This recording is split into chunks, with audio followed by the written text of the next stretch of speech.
watching the video broadcast. Obviously, I haven't started yet.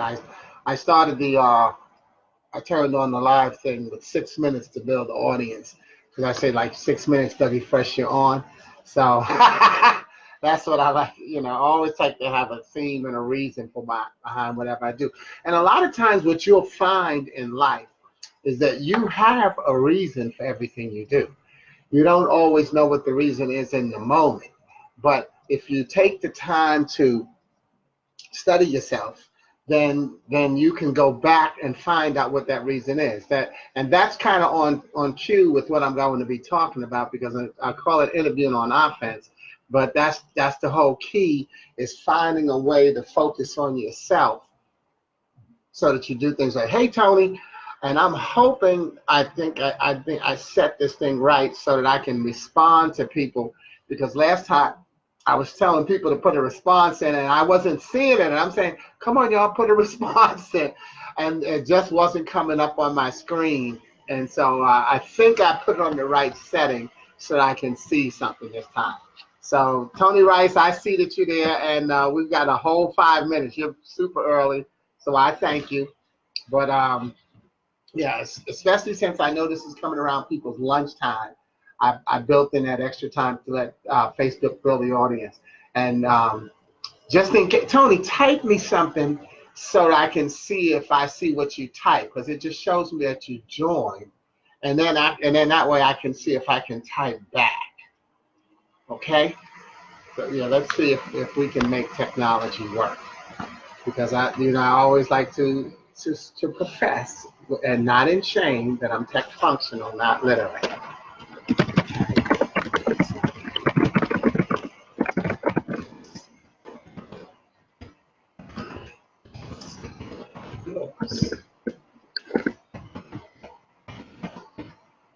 Oh, okay, I see that. Mine's okay.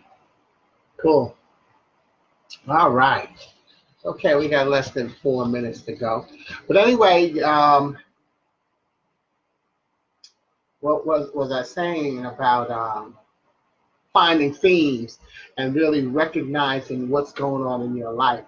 That's always going to be one of the things that I'll talk to people about how important it is.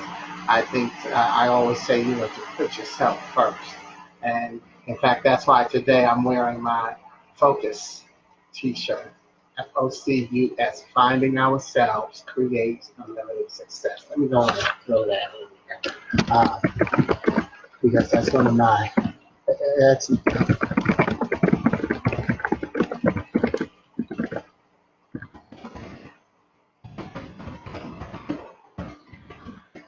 I'm having my own, I'm having my own Facebook Live with me in the audience.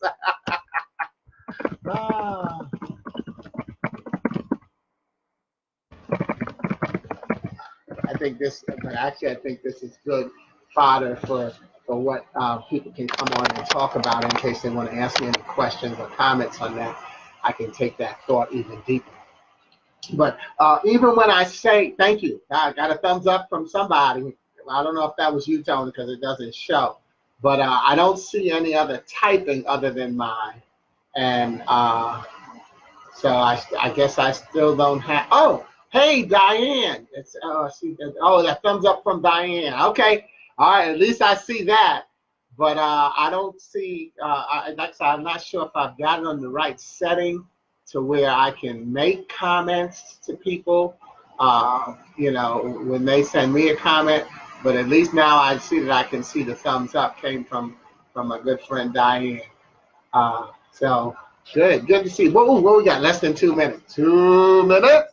2 minute warning. So you get the bonus coverage if you're on now, and also with the broadcast, because I did lose my spot. Hey Kevin, welcome back. Good to see you. And I know I know you were on last week and maybe had sent a comment during the broadcast, and I thought I wasn't getting them. And so I hope I can get the broadcast comments in the middle as we're happening, because I see that I can write, but I can't seem to get what people are saying. Man, that would be so much fun to have that as interactive, wouldn't it? Wow. Okay. Oh, we got less than a minute to go. So Let's get ready to make this happen. Okay. All right. Pulling the gang. Here we go. Okay. All right. Okay, yeah, we got less than a minute. Well, we don't need to worry about that. Let's make it roll. My topic today, as you can see up in the box, and if you read the advertisement, is that a lot of people tend to focus. They live on defense. I'm calling this interviewing on offense, but it really has an undercurrent of the fact that we have to live on offense.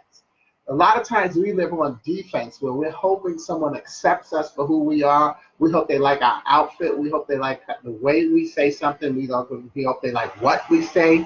We have sometimes we repress our political views, our social and civic views because we're around certain people. And I'm not saying that, sometimes that is the right thing to do, depend on what type of atmosphere you're in, but not to the point where you are repressing your beliefs. But that's a whole other topic, and I really don't tend to talk about politics much on my page. By the way, if you've ever noticed, one of the things I don't disagree with the causes that anybody is supporting. I try to show my support, but what I've chosen to do on my page is not post negative stuff. So you won't see the political post on my page. You won't see a lot of stuff that's going on in the news. It's not that I don't agree or disagree with some of the stuff. If I see you posted, I'm sure most of you know, I will put my comments, my likes or loves on that as well. But that's just something that I had decided to do with my page, and that is to make my page, I call it the solution. So as you see the problems that people post and that you might even post, then you can come to my page and get a smile and a solution out. Hey, Kwame, what's up, homeboy? Hope you're in there cooking. But anyway, so like I said, a lot of people are living on defense, hoping that they can be accepted. Even think about, sometimes I laugh, on Facebook, you'll see somebody post something about how they don't care, unfriend me if you won't share this post and all of that kind of stuff. And then you got people who out in public, have you ever seen them say, well, I don't care if anybody doesn't like me. And then they look around as if to see, is that okay to say? So, because they really do care. Sure, we care if someone doesn't like us. But what I think we really, I always say control your vocabulary, don't let your vocabulary control you. I think that the intent, the comment we really want to be making there is, people don't agree with me, I'm going to be who I am anyway. Think about that. So when you hear somebody say, or even if you say, I don't care if people don't like me, because that's not true. You do care if certain people do like you, but there's certain ones, there's certain ones who you don't care if they don't like you. What you could really say is that I'm really saying, I don't care if certain people disagree with me, but I'm going to be who I am anyway. So, let me throw that in there. I don't care if certain people, oops,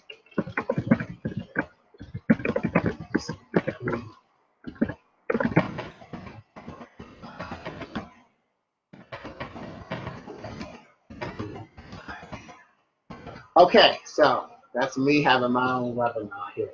All right, but look, let's get down to what I've got for you is 11 points to interviewing on offense, and this is an exercise that I used to do in my life skills class, and it's called life skills, but there's also a part called interview skills, and interview skills is a part of a life skills curriculum. But I actually developed this when I was teaching strictly an interview skills class in Chicago. And so what I'm going to do is show you the 11 questions, the exercise, I'm sorry, of the 11 comments that we made at the start of each class. So this is what, and I'm gonna hope it works on here. Okay, no, it really doesn't. So I'll just, oh wait, I think if I did it right here, aha, yes, you can see it. Okay, every day we would have to go around the room and they'd have to say, hello, my name is blank, blank. My favorite color is blank because blank. One of my favorite commercials is because or where, and then they would describe the commercial. I like my, and then what you see is a space for three different days, because my class was 3 days. So a comment for each day, something they like about themselves, and then something that they're good at. So each day they had to say, I like my blank and I'm good at, and I'm going to live on offense because life has lessons intended for everyone. Each day, by the way, we built this, they start out with the conversation with just the first 3 questions, and then each day we would add, we would continue to build and add to it. And so it goes on to number 6. What I am most proud of is my ability to what? And they fill in the blank. I know this because, and so 6 and 7 go together. Number 8, if there were one thing I'd like to be better at, it would be, and then 8 going with 9. 9 says, I'm working on it by, and then number 10 says, well, 5 years is a long time. Actually, over the next 6 months, I hope, and then this blank, and then, what is it? Oh, once I've done that, blank, okay? So you'll probably be able to see it better when you freeze the camera, but here's what I'm doing with each one of those comments, okay? Okay, first of all, the top 3 statements are actually what's called a tone check. A tone check where they say, where you would say, and even if you do, oh, good, William, I can see a comment there. What's up, Simplify, my brother? Because I wasn't sure if I could see comments. Now I see that I can see them. So, but anyway, the first 3 statements are what is called a tone check. See, we start out by going around the room. You say, hello, my name is blank, blank. What is it? Oops. My favorite color is blank because, and one of my favorite commercials is blank because. So the reason I call that a tone check is because these are comments that when you make them, no one can refute what you are saying. See, a lot of times in an interview, or even think about it in a regular conversation, when you're not sure of what you're saying, your voice drops because you don't want to, when you know what you're talking about, you speak louder. So therefore, think about it. If I say, what's your name? You don't say, oh, I got that question right, so I'm going to say my name out loud. Yeah, my name is Sporty King. And then, what's your favorite color? Well, they can't tell me that blue isn't my favorite color. So my favorite color is blue because I'm a Dallas Cowboy fan, and blue looks good on me. I have a lot of clothes that are blue. Whatever your reason is. And then the third question, my favorite commercial is, someone can't tell you that's not your favorite commercial. They may not like the commercial, but the question is, what's your favorite commercial? So I help the people in my class focus on what they believe. That's why it's called a tone check, because as they're saying, as I'm saying my name, I'm saying it with confidence. And as I'm saying my favorite color, I'm saying it with confidence. I'm saying my favorite commercial with confidence. That's the tone. Now that I've set that, that's the tone you want to use when you answer every single one of the questions in your interview. And the truth is, as you start to go down on those questions and on my sheet, you'll see that what I would always make them do is make sure that they project it, because that's the thing. So you first start out with saying something that people can't refute. Your name, your favorite color, and your favorite commercial. Now, I took it to another level. Once they say their name, in the form, there are 2 spaces. I don't know where the camera is. Okay, there we go. In the form, there are 2 spaces for your name. So your name, my name is not Sporty. My name is Sporty King. You have to make sure that you are answering a question. When you introduce yourself, you should introduce yourself first name, last name. Especially in an interview if it's for a job or at a school. But even think about it, when you meet a new person, you introduce yourself by full name. And here's another, and I always would joke with somebody and say, you know what, you're better off using your full name, Even if it's in a social situation, because if you use one name and they may be looking for somebody by that one name, you want to make sure. Now, I'm not just Sporty, because you may be looking for some guy named Sporty that did something. That might have been Sporty Jones. I'm Sporty King. So you want to always introduce yourself with using your full name, first name and last name. Hey, Eddie, what's up, D? And what's up, Doreen? All right. Okay. So introduce yourself, first name, last name. And this, by the way, is information you could pass on to our younger people as well. But even if you're interviewing, doesn't matter what level, you should always have these things in your mind. Okay. Then my second thing, when I ask them to say what their favorite color is, again, I can't refute what your favorite color is. But the reason I have them say my favorite color is blank, because well, what that does is you have to learn to answer in full sentences. A lot of times, even in our conversations today, that's why soft skills are so important. A lot of our kids don't answer in full sentences. That even when you look at text messages, we don't spell the words out. We don't even use a full sentence. But when you're interviewing, you need to answer in a full sentence. So again, it's with the tone check. My favorite color is blue because. So I want people to get used to saying because I say this, so get used to answering in a full sentence. Likewise, I take that same part of the exercise with my favorite commercial is, and then you say what your favorite commercial is. But now here's what's going on with the reason I have them to answer that favorite commercial in a full sentence. Because now what you're doing is you're describing it. When you think about it, if you're telling somebody about your favorite commercial, you want to talk about that commercial as if they've never seen the commercial. So you're painting that commercial, the whole scene for them and what's going to happen. Guess what? That's what you're doing on an interview as well. When you're talking about who you are, they don't know you. You're not your resume. So you have to repaint the picture of who you are. And if you think about it in terms of talking about your favorite commercial, number one, you'll be confident because you're talking about the subject that you know best, you. And you're painting the picture of how you represent who you are. Again, focus. Finding ourselves creates unlimited success. Focus on you and let other people come into focus. Because once you decide what you want to do and who you're going to be, it always seems like it's somebody else's job to keep you from getting there. So don't let them get that job interview working for them.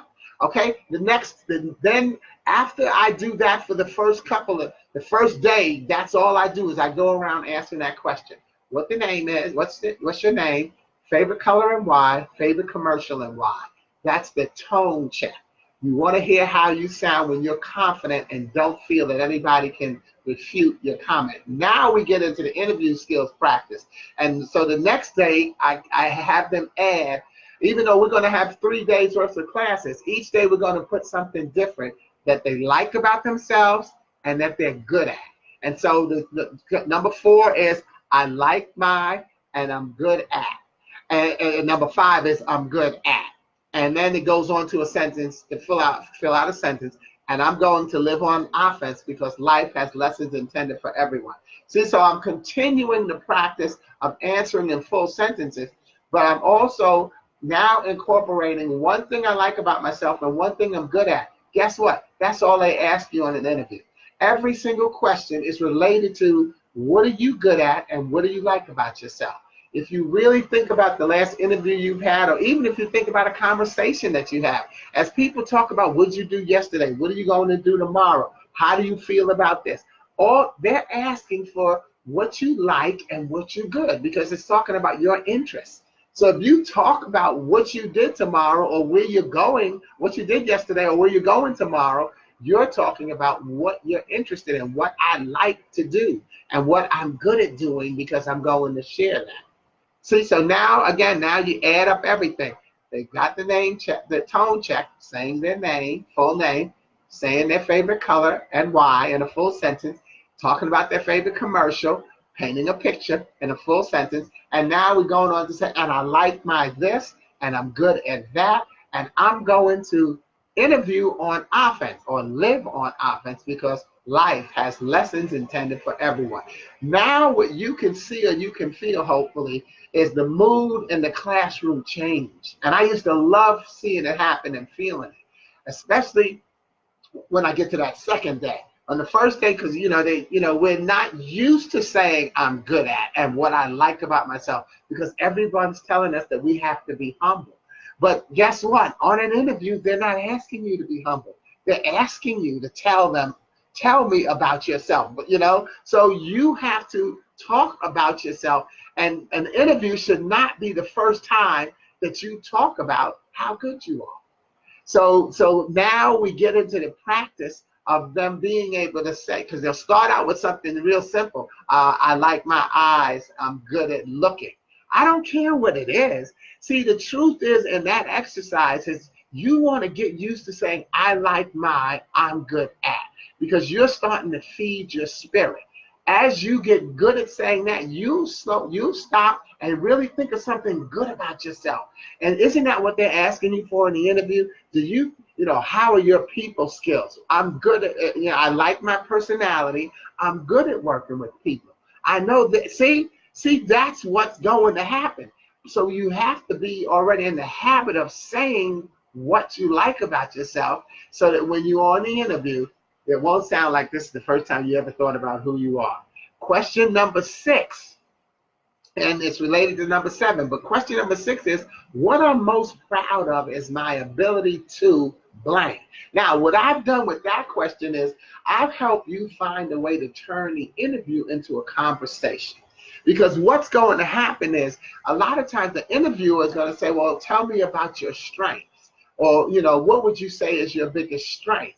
And instead of you sounding, it's okay to do what's called mirroring, puppeting rather, and take their same word. Well, one of my strengths is, but you know what? Everybody says that in the interview skills class. I've changed it to where you say, well, what I'm most proud of. That's the same as saying one of my strengths. What I'm most proud of now gives you a different conversation. You've just taken over the conversation from the interviewer. Interviewer, you don't have to worry. This is, and believe me, if someone's an interviewer, they're probably smiling, because that interviewer would love for you to take over the conversation. They want you to talk about you. They don't want to just ask the regular questions that are on their thing that's just going to get them through. They need a differentiator. And so, because you have to realize that you are tied to the interviewer. When the interviewer hires you, anyone who hires you is tied to you, because someone didn't want you to get hired. And they have to justify, thank you for that. They have to justify why they chose you. So they need you to give them a tiebreaker by talking about that. Well, you know what? Most interviewers say what my strength is. This person said, what I'm most proud of. Hey, Bethany. So, yeah, what I'm most proud of is my ability to. And so now you can go back to the things that you said, I like mine and I'm good at. So if you said, I'm good at talking to people, I'm good at communicating, now you can say, I like my ability to communicate with people of all ages and in intense situations. See, depending on what the job is, you can suit that, because you've practiced this already. If you know that you go into a customer service job, for instance, then you know you need to be willing to talk about working in a fast-paced environment. You know you need to be able to talk about how you can stay calm when somebody is screaming at you. See, you're on offense. You're thinking about how am I going to fit into what they have already, based on what I believe they have. Once you show me as the interviewer that you know what I'm dealing with, that gives me the opportunity to bring you in. So what I'm most proud of is my ability to, and then you say, I know this because, and now what you can do is connect this to something that's on your resume. When I was working at such and such a company, this is what happened. See, again, now can you see how that worked back to the tone check? If you were working at another company and you had a certain situation come up and you know how you handled it, you can now talk about that situation. It's not on your resume. Your resume only states name, rank, and serial number, where you work, what days and what your job function was. Why don't you give them an instance about your former job or any of the job, and you pick the job that you want to talk about, because that's the one that helps you shine the most. That's the one that when you think about where you want your references checked, you made a point to point out that position. So I'm most proud of my ability to blank. I know this because when I worked at this company, this is what I did.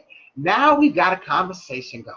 Moving on to question number 8, where someone says, well, tell me about your weaknesses. Well, instead of embracing the word weakness, I want you to say, if there were one thing I'd like to be better at, this is what I used to teach in the class. And I had them say, if there were one thing I'd like to be better at, it would be.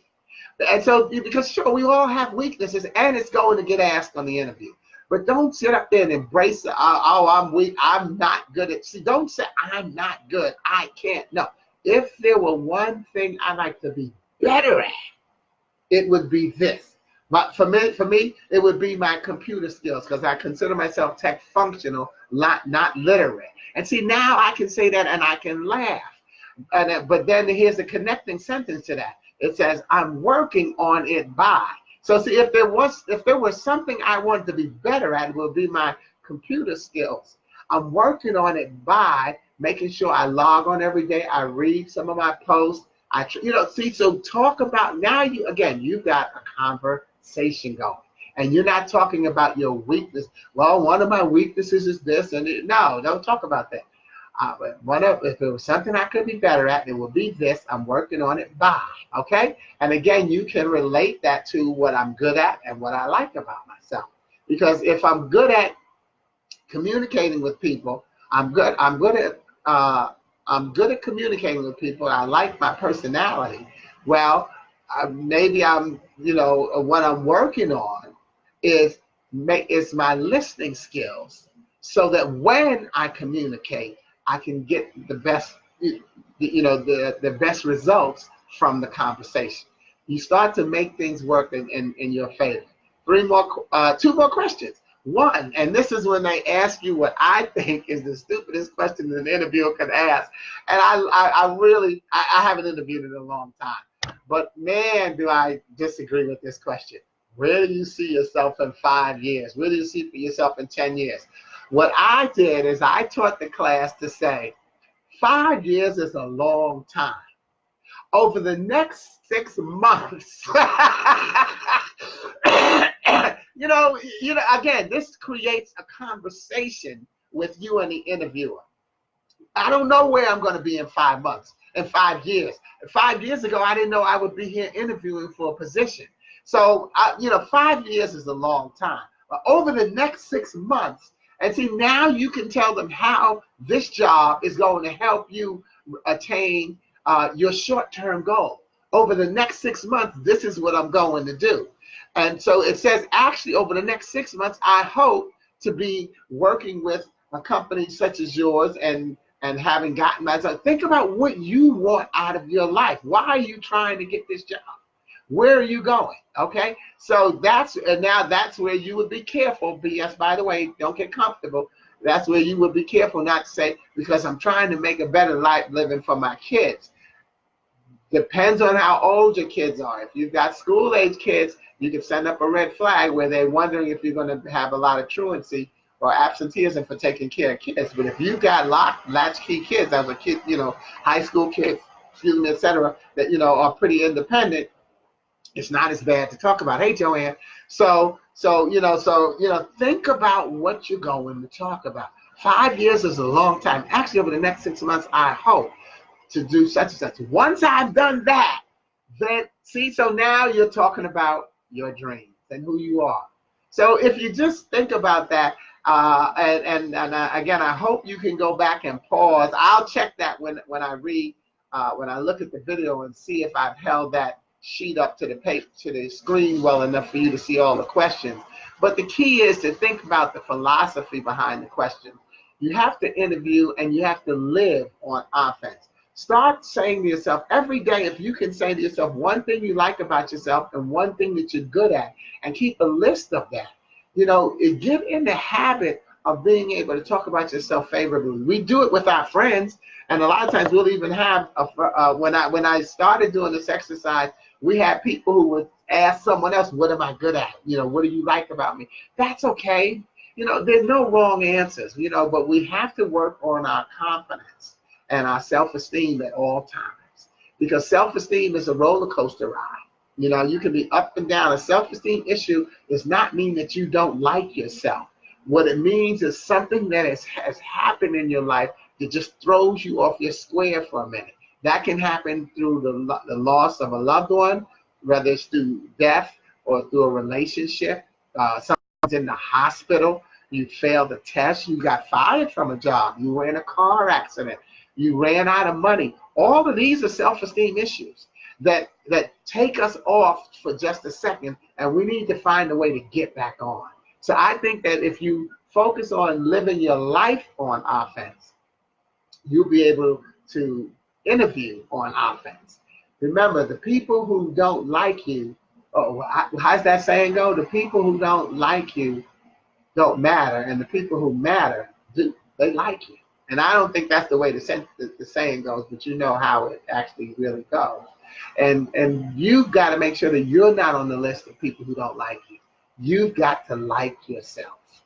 When you like yourself, what you do is you give people a package that they get to like, because you start to make sure, look, this is who I am and this is why I shine. And when you know why you shine, then you'll help other people see why you shine, and you'll show that you celebrate your shine. And that's always a beautiful thing. P.S. by the way, as I close out, today is February 27th for whoever watches this on the broadcast, and it is the halfway point of my next year. I'm now 63 and 6 months. So I'm 63 and a half. I'm celebrating that I've got 6 more months. I'm living on offense. I'm trying to get to 64. Well, I'm planning on. You can't try to do it. I guess I try it. Trying to do it means I'm eating right. I'm starting to exercise more. I'm enjoying my posts and enjoying yours, and just really enjoying life, loving my nieces and nephews and my great nieces and nephews, my brothers and sisters.